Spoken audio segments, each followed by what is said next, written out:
Story 1. The Call from Nowhere. I've lived in Anchorage, Alaska for most of my life. Winters are long here, and nights are even longer.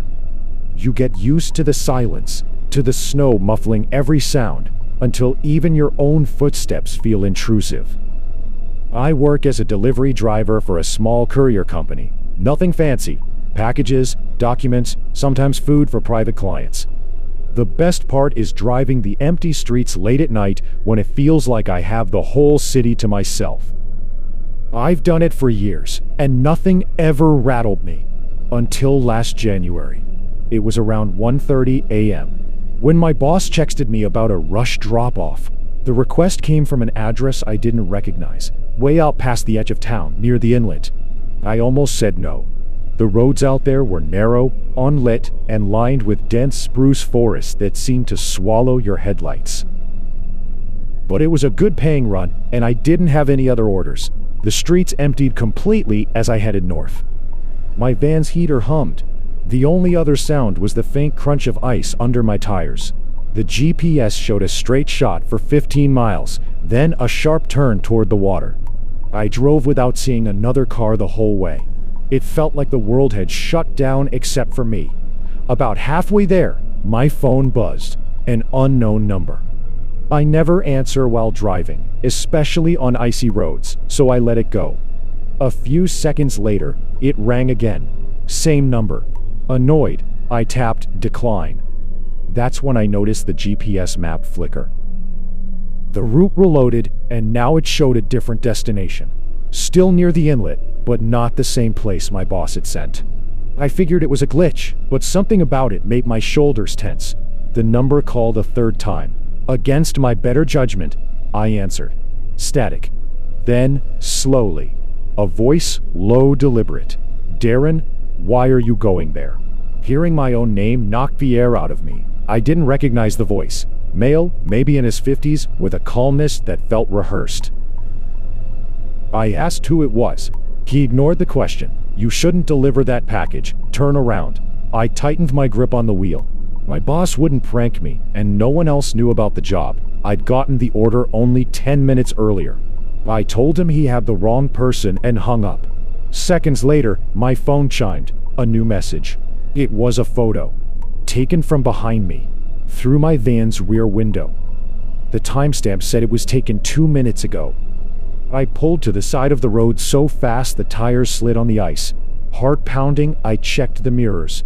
The road behind me was empty. No headlights, no movement. Just snow drifting in the air. I started driving again, faster now, scanning every shadow. The GPS finally told me to turn onto a narrow side road leading into the trees. There were no streetlights, no houses, just a tunnel of branches overhead. I hated how quiet it was. Half a mile in, my phone rang again. Same number. This time when I answered, the voice said something that made me nearly slam the brakes. Do not hand that package to her. I demanded to know who her was. No answer. Instead, the man started reciting things about me. My address, where I'd gone to school, even my mom's maiden name. Things you can't just find online. My mouth went dry.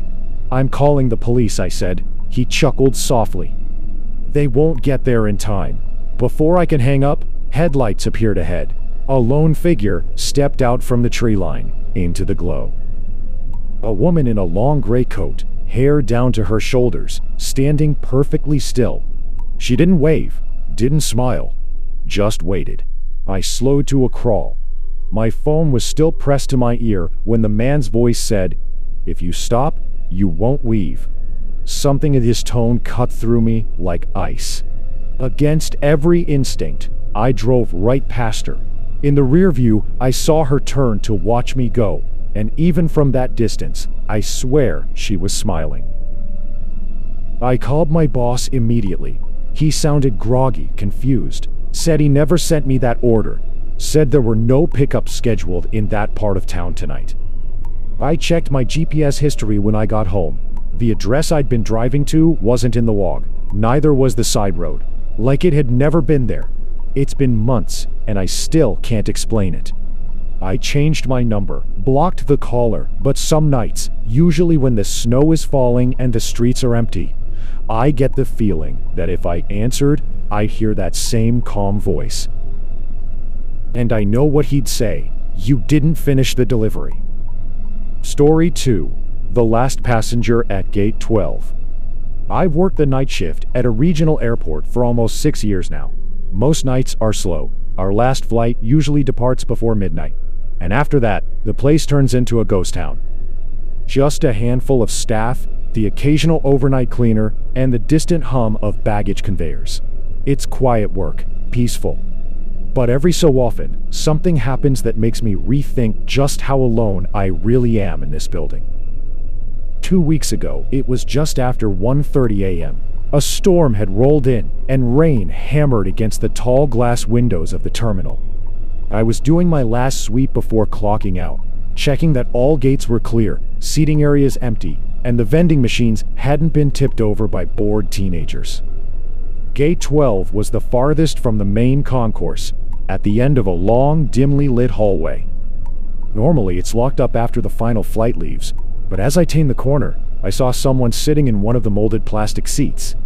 A man, mid-30s, maybe early 40s, clean cut, wearing a gray overcoat and holding a small leather carry-on in his lap.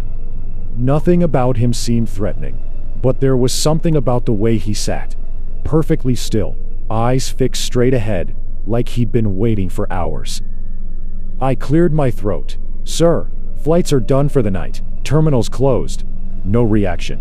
I tried again, louder. "Sir, did you miss your flight?" Slowly, his head turned toward me. Not his body, just his head, and he smiled faintly. "My flight's still coming," he said, voice soft but oddly certain. "That's not possible," I replied. "We've been closed for over an hour."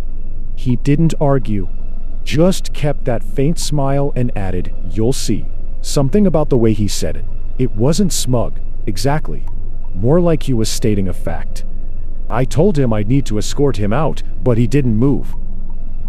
I was about to call security when the PA system crackled to life, a burst of static, then a calm female voice announcing, "Final boarding for flight 1627 at 8:12. I froze. There were no scheduled flights at that time, no staff in the control booth. And yet, the announcement was clear, the voice professional, as if it had been recorded just for this moment. The man stood. He adjusted his coat, picked up his bag, and nodded at me. "That's me." Before I can say anything, the boarding door at Gate 12, the one that should have been locked and sealed, hissed open. Beyond it wasn't the usual enclosed jet bridge. I saw nothing, just blackness, like looking into a tunnel with no end. He stepped inside without hesitation, and the door slid shut behind him. I stood there, heart pounding, trying to convince myself it was some elaborate prank. I even checked the lock, still engaged, as if it had never opened. The weirdest part? When I went back to the security office to review the cameras, Gate 12's feed had frozen at 1:17 a.m., showing an empty seating area.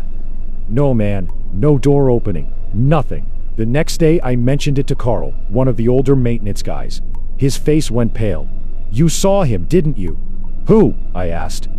"The passenger. He shows up every few years, always at Gate 12, always waiting for a flight that isn't on the schedule."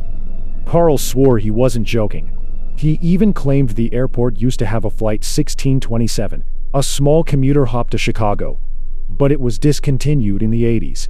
After the plane disappeared in a snowstorm, never found. I didn't believe him. I still don't. At least that's what I tell myself. But last night, as I was leaving, I walked past the PA system panel. The line for Gate 12's announcements, the one I'd never noticed before, was lit up. Actively transmitting. No one was in the booth. The mic wasn't even plugged in. And as I stood there, a faint female voice whispered through the speaker too low to make out the words, except for the last one, boarding. Story 3. The passenger who wasn't there. It had been 3 years since I moved to the sleepy coastal town of Mariners Point. I was a freelance photographer, mostly shooting real estate for out-of-towners looking for vacation homes. Work was inconsistent, so I picked up shifts driving for a local rideshare app to make ends meet. The thing about Mariner's Point is, nothing much happens here.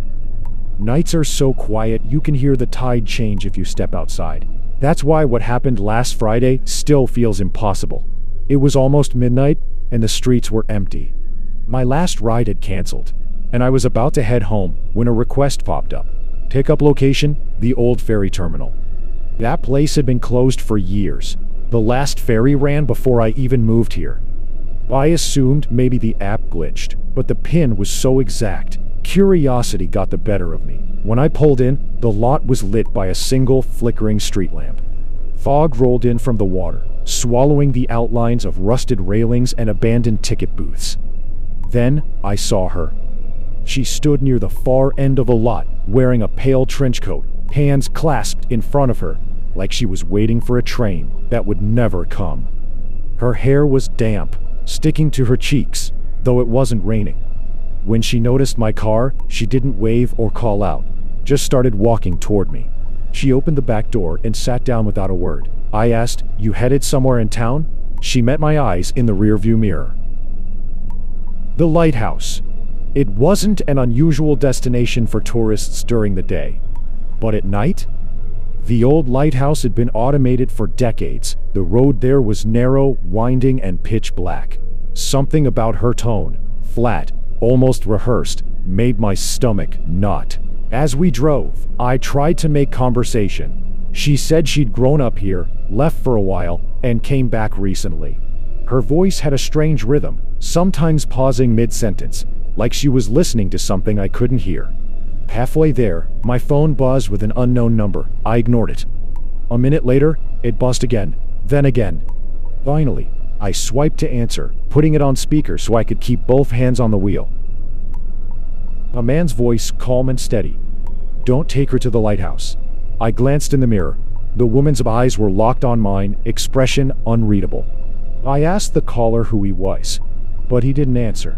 Instead, he said, "She's not who she says she is. Turn around, now." Something cold trickled down my spine. I told him this was none of his business. But before I could hang up, the voice added, "Check your back seat." I did. It was empty. My foot slammed the brake, and the car skidded to a stop on the narrow road. I twisted around. Nothing. The back door was still shut, seatbelt unused. The space where she had been sitting just wasn't disturbed, like no one had been there at all. The line went dead. I sat there for a full minute, engine idling, listening to the sound of my own breathing. The fog pressed against the windshield, thicker now, and for a moment I thought I saw movement in it. A pale figure walking along the shoulder of the road toward the lighthouse. Same coat, same posture. I didn't follow her. I turned the car around and drove home faster than I should have, checking my mirrors the whole way. That night, I couldn't sleep. My phone buzzed around 3:15 a.m. Same unknown number. Against my better judgment, I answered. The same man's voice said quietly, "She'll try again. Next time, don't stop for her." The call cut out before I could ask anything. The next morning, I drove past the lighthouse road just to prove to myself I wasn't losing it. A sheriff's cruiser was parked at the gate. An officer told me a fisherman had reported seeing a woman walking toward the cliffs in the early hours, but no footprints were found in the damp sand. It's been a week. I still check every car door before I drive. And every time my phone rings from an unknown number, I feel that same cold trickle down my spine because I know, sooner or later, I'm going to see her standing under that street lamp again. Story 4. The Echoes on Hollow Road. I've always considered myself practical, grounded, but after that night, I learned that gut feelings are rarely wrong. My name is Nathan, and I've been driving for a local rideshare service in Seattle for nearly 5 years. Late night shifts are my favorite. The city sleeps, and I get better tips. But sometimes, the night has a way of showing you things that don't make sense. It was early November, just past 1:30 a.m., and a dense fog had rolled in from Puget Sound, turning streetlights into hazy orbs. My last ride had dropped off a man near Pioneer Square, and I was heading home when a new request pinged my app. The pickup location was a gas station on the edge of an industrial park. Oddly, the station had been abandoned for years. The pumps were rusty, the convenience store boarded up. I hesitated, an uneasy feeling settling in my chest. Then I saw him. A young man, probably 28, pacing near the gas pumps, hands stuffed deep in the pockets of a worn leather jacket. His movements were tense, almost unnatural, jerky, like he was rehearsing an escape. When he spotted my car, he slid into the back seat without a word. No one sits like that. No one stares through the rearview mirror with eyes that seem to pierce straight through you. I turned on the radio, hoping to break the silence, but he barked, "Turn it off." His voice was low, calm, yet terrifyingly precise. "Ever picked up someone you shouldn't have?" he asked suddenly. I forced a nervous laugh. Not really, I guess." He didn't respond. Instead, he muttered about how he used to drive for another rideshare company, quitting after a mysterious incident. Then he said something that made my stomach twist. It's funny how much people reveal without saying a word. Just by where you take them, how you drive. My grip on the steering wheel tightened. I couldn't tell if he was threatening me or just observing. The car felt smaller, the air thicker. Then, with a smooth, chilling cadence, he said, "I know her. She's the reason I'm here." I froze. "Who?" I asked, trying to keep my voice steady. "Emma," he said. "She's right there." I glanced at the passenger seat. Empty. The fog outside thickened, swallowing the dim streetlights. My pulse raced. I asked him what he meant, and he leaned forward slightly, whispering, "She's always been close. Closer than you realize. And she's waiting." I pulled over instinctively, my hands shaking. My phone rang. An unknown number. I ignored it, thinking it was a prank. But then it rang again. And again. 3 calls in a row. Finally, I answered. Silence. Static. And then a voice that wasn't his, nor anyone I knew. "Nathan, don't stop. She's right in front of you." I slammed the brakes. The fog pressed against my windshield like it had a life of its own. I scanned the streets, the shadows. Nothing. And yet, I could feel someone watching. The GPS directed me along Hollow Road, a narrow, winding back road lined with evergreens. I'd driven this route countless times, yet that night every turn felt eerily familiar, like I had been there before. On this exact road, in this exact fog. A sense of déjà vu settled over me, creeping up my spine. Then I saw her. A young woman, small and pale, standing on the side of the road, shivering in a gray scarf. She looked like Emma, but not exactly. The fog made her features uncertain, wavering, as if she were half in another reality. She lifted a hand, waving, but the motion felt delayed, unnatural. I couldn't stop the car. My hands were glued to the wheel. The voice on the phone repeated her name, low and deliberate, making my blood run cold. I tried calling out, but my voice felt swallowed by the night. Minutes passed. I drove past her. Then the road twisted into unfamiliar territory. The fog thickened until the headlights barely penetrated it. My phone rang again, the unknown number. This time, I answered immediately. A woman's voice whispered through the static. "Don't worry, Nathan. Just keep moving. You'll see her soon enough." Panic surged. I felt the car lurch as my breathing quickened. Every shadow seemed alive, every tree a silent observer. I remembered tales of the Hollow Road. Locals whispered about strange sightings, disappearances, echoes of people long gone. I had laughed them off until now. Finally, the road opened into a small, secluded park. The fog hung thick over a frozen pond, silvering in the dim light of a broken lamppost. And there she was, standing still, staring at me. Emma, or something like her. Her eyes were wide, fearful, but also strangely empty. I stepped out of the car. The cold air cut through my jacket. I took a tentative step toward her. She didn't move, didn't speak, and then in a sudden flicker, she was gone. vanished into the fog as if she had never existed. I got back in the car, hands trembling. The rearview mirror reflected only fog and shadows. The passenger seat was empty. My phone was silent. The streetlights ahead flickered, and then the city seemed asleep again, like nothing had happened. I drove home, too tense to play music, too alert to relax. Every passing shadow, every whisper of wind against the car made my pulse spike. That night changed me. The streets are no longer empty and peaceful. They are watching, waiting. And sometimes, when the fog rolls in thick from Puget Sound, I swear I see her, Emma, in the corner of my vision, just staring. I've driven countless nights since then, but Hollow Road never truly leaves me. And I know, deep down, that it never will. Story 5: Whispers on Raven Hollow. I've always considered myself cautious. My name is Daniel, I'm 29, and I've been driving for a small rideshare service in Portland, Oregon for nearly 6 years. Late-night shifts are my favorite. The city is quieter, the streets are empty, and the tips are better. But sometimes, quiet nights carry more than serenity. It was a cold October evening, just past 2 a.m., when a ride request appeared on my phone. The pickup location was a small, dimly lit gas station on the outskirts of Raven Hollow, an area surrounded by dense forests and abandoned warehouses. My first instinct was to decline. The station had been closed for years, the pumps rusted, the building boarded up, nothing but shadows and fog. But I ignored the feeling and drove there anyway. When I arrived, I saw him, a man in his early 30s, hunched and jittery, pacing outside the station. His coat was threadbare, the sleeves fraying, and his movements were sudden and uneven. He glanced over his shoulder constantly, like something was following him. My stomach churned, but he didn't hesitate to slide into the back seat without a word.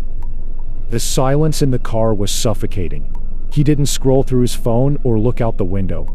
Instead, he stared at me through the rearview mirror, unblinking, unrelenting. I tried turning on the radio, but he snapped, "Turn it off." His voice was deep and rough, carrying an almost magnetic weight that made my hands tighten on the wheel. Then, out of nowhere, he asked, "Ever picked up someone you weren't supposed to?" I forced a laugh. "Not really. I guess I've been lucky." He didn't smile. Instead, he murmured about a time he had driven for another company, quitting after an incident he didn't elaborate on. Then he said something that made my blood run cold. People trust too easily. You'd be amazed what they reveal without saying a word. I felt trapped, the car shrinking around me. He began muttering to himself, barely audible, apologizing to someone. Not me. Minutes later, he shouted that I missed a turn. The GPS indicated I hadn't, but I pulled over anyway. A police cruiser passed slowly, its spotlight sweeping across the fog. The man slouched in the seat, hiding, then suddenly straightened, whispered that I was lucky, and stepped out of the car. He vanished into the night, swallowed by the fog. Weeks later, I read about a robbery at an abandoned warehouse just 2 streets over from the gas station. I had been inches away from someone dangerous, and I still don't understand why I didn't refuse the ride. After that, I decided to leave the city behind. I rented a small cabin deep in the Columbia River Gorge, far from traffic, neighbors, or even reliable cell service. My closest neighbor was an elderly man named Harold, in his 70s, with steel gray eyes and hair like a silver waterfall. The first time we met, he handed me a jar of homemade honey and said, "Keep your lanterns lit, your windows locked, and your wit sharper than your axe." It sounded more like a warning than advice. That night, during a violent storm, there was knocking at my door. Harold was standing there, drenched, claiming he saw someone near my shed. Impossible, given the distance between our cabins. Hours later, I woke to see him standing silently at the edge of the forest, watching my cabin. Then came quiet tapping at the window. Not Harold. This time it was a stranger, a tall man with a thick beard. I hid in the kitchen, calling the local sheriff as he rifled through my living room. The authorities arrived quickly, but couldn't find a trace of him. When I asked about Harold's cabin, I discovered it had been abandoned for decades. I left the gorge soon after. I don't believe Harold was a spirit. I think he and the bearded man were people who had found a place in the Forgotten Woods. But I still don't understand why someone would warn me if they planned something sinister. Months later, I met Claire at a creative writing workshop in Seattle. She's 26, fiercely intelligent, and a little obsessive about the unknown. We bonded over stories of hidden places and strange occurrences. Over time, we started driving to remote locations late at night, a tradition we began calling ghost drives. The sense of isolation, the quiet, and the empty roads made these trips feel like stepping into another world. One Halloween, we drove to a secluded back road along Lake Washington, under a full moon. The road was winding, shrouded in mist, barely lit by my headlights. We laughed and played music, our shared obsession with obscure bands making the ride feel intimate and safe. Then my phone rang. An unknown number. I ignored it at first. Claire joked about prank callers, but something in her voice carried unease. Minutes later, it rang again, and again. I finally answered, expecting silence or a scam. But the voice on the other end knew my name, my cabin's location, and even personal details about Claire I had never shared. I nearly lost control of the car. "Who is this?" I demanded. The voice paused, then whispered with chilling clarity. "I'm not here for you. I'm here for Claire." Her name, spoken by a stranger, struck terror into my chest. Claire's eyes widened, mirroring my shock. I insisted it was a wrong number. The voice chuckled. "She's right there." I looked over at the passenger seat. Empty. My hands shook as I pulled over. Claire, calm but pale, reached over and ended the call herself, a simple gesture that somehow didn't feel reassuring. The rest of the drive was silent. Every shadow outside seemed to stretch toward the car. I didn't play music again. Even after returning to Claire's apartment, the fear lingered. No one else knew our route, our schedule, or that she would be in the car that night. I've since learned that sometimes the unknown doesn't announce itself. It waits in fog, in abandoned places, in whispered calls in the dead of night.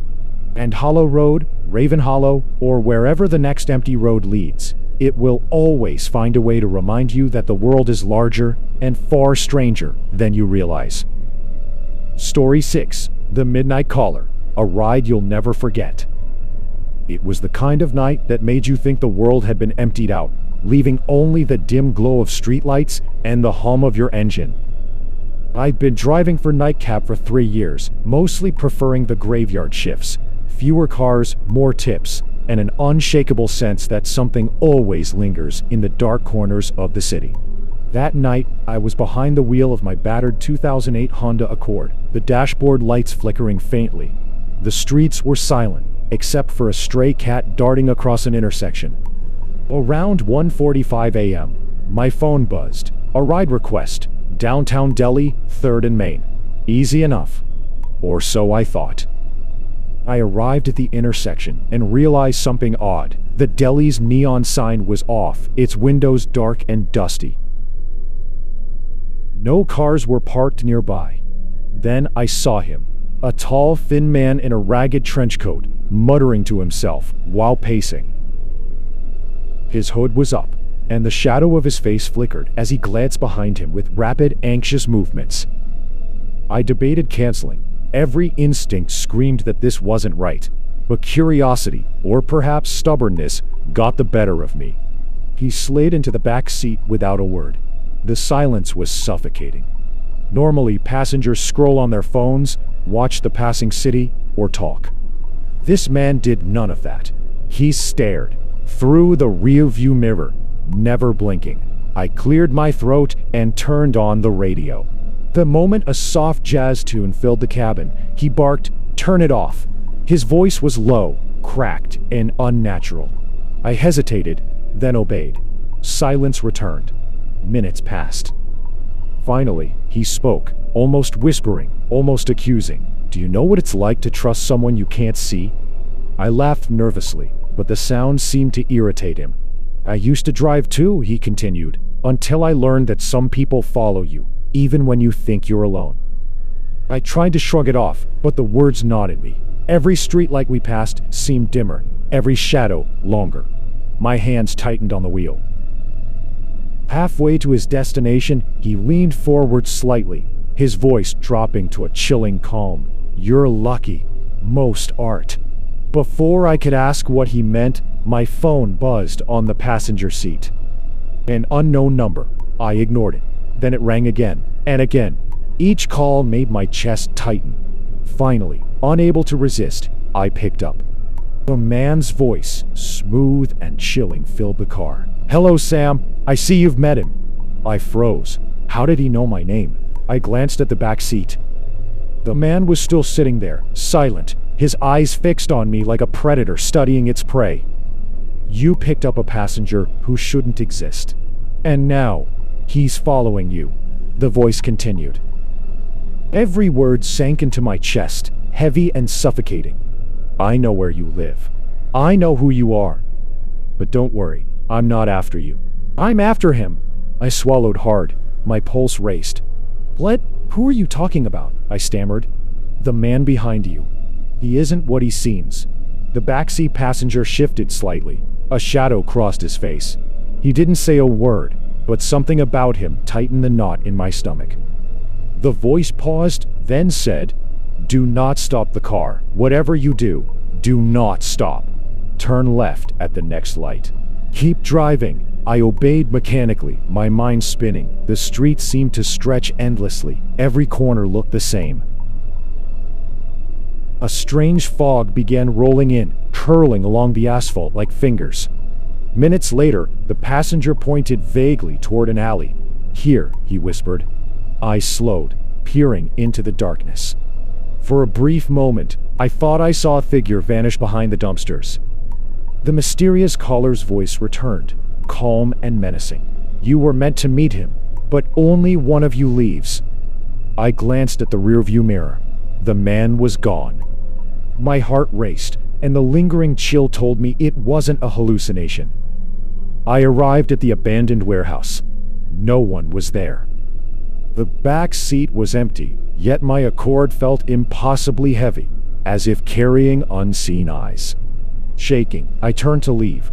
My phone buzzed one final time. Good night, Sam. Sleep well. Until next time. Then, silence. Weeks later, I read about disappearances near the same streets. No one knew why. Now I drive late-night shifts, wary of unknown requests. Sometimes I think I see him, watching, but when I turn, there's nothing. The calls never came back, yet every night when my phone buzzes, I hesitate. Someone is watching, and they remember.